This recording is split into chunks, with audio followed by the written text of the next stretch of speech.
11 hal yang perlu diluruskan ketika puasa. Hal pertama, padusan.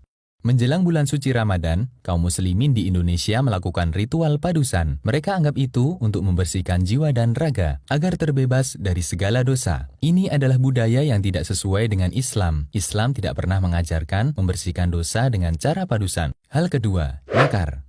Ziarah kubur termasuk amal mulia dalam Islam, karena ziarah kubur bisa mengingatkan orang akan kematian. Islam memberikan kelonggaran untuk melakukan ziarah kubur di waktu kapanpun. Karena itu, kita tidak boleh membatasinya hanya ketika menjelang Ramadan. Hal ketiga, membangunkan sahur.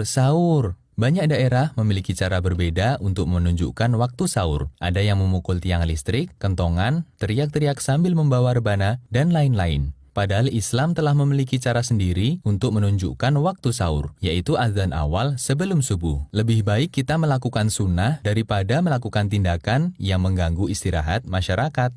Hal keempat, waktu imsak. Sebagian kaum muslimin beranggapan bahwa batas waktu makan dan minum adalah imsak, yang benar justru sebaliknya. 10 menit sebelum subuh adalah waktu terbaik untuk makan sahur.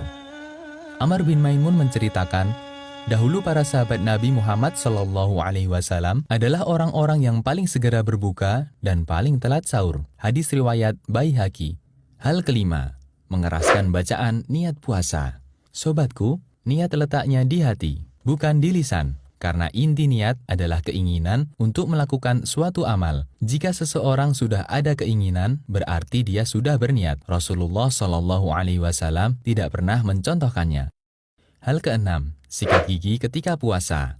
Sikat gigi ketika puasa hukumnya dibolehkan. Hanya saja perlu waspada ketika menggunakan pasta gigi. Jangan sampai ada bagian yang tertelan. Nabi SAW menganjurkan untuk menjaga kebersihan mulut, mendekatkan ridha Allah. Siwak itu membersihkan mulut, mendekatkan pada ridha Allah. Hadis riwayat Ahmad dan disahihkan Syu'aib al-Arnaud. Hal ketujuh, muntah ketika puasa. Sobatku, muntah tanpa disengaja tidak membatalkan puasa. Sedangkan muntah dengan sengaja, puasanya batal. Jika kita merasa perutnya mual dan akan keluar sesuatu, maka jangan memaksakan diri untuk memuntahkannya. Rasulullah SAW bersabda, siapa yang tidak sengaja muntah, tidak wajib qadha. Dan siapa yang sengaja muntah, wajib qadha. Artinya puasanya batal. Hadis riwayat Tirmidzi dan disahihkan Al-Albani. Hal kedelapan, mencicipi masakan. Sobatku, mencicipi masakan ketika sedang berpuasa selama tidak tertelan, hukumnya boleh. Ibnu Abbas pernah mengatakan, tidak mengapa mencicipi cuka atau makanan lainnya selama tidak masuk ke kerongkongan. Hadis riwayat Bukhari secara mu'alaq. Hal kesembilan, tidur berpahala. Apakah tidurnya orang berpuasa itu berpahala? Pertanyaan ini berasal dari hadis yang menyatakan, tidurnya orang yang berpuasa adalah ibadah, diamnya adalah tasbih, doanya adalah mustajab, dan pahala amalannya pun akan dilipat gandakan. Namun hadis ini statusnya palsu, ada perawi yang bergelar pendusta. Hal ke-10, bekam dan donor darah ketika puasa. Mengeluarkan darah tidak membatalkan puasa. Dalilnya, Nabi SAW memberi keringanan untuk bekam ketika puasa. Hanya saja, jika ini dikhawatirkan menyebabkan lemas, maka tidak dibolehkan.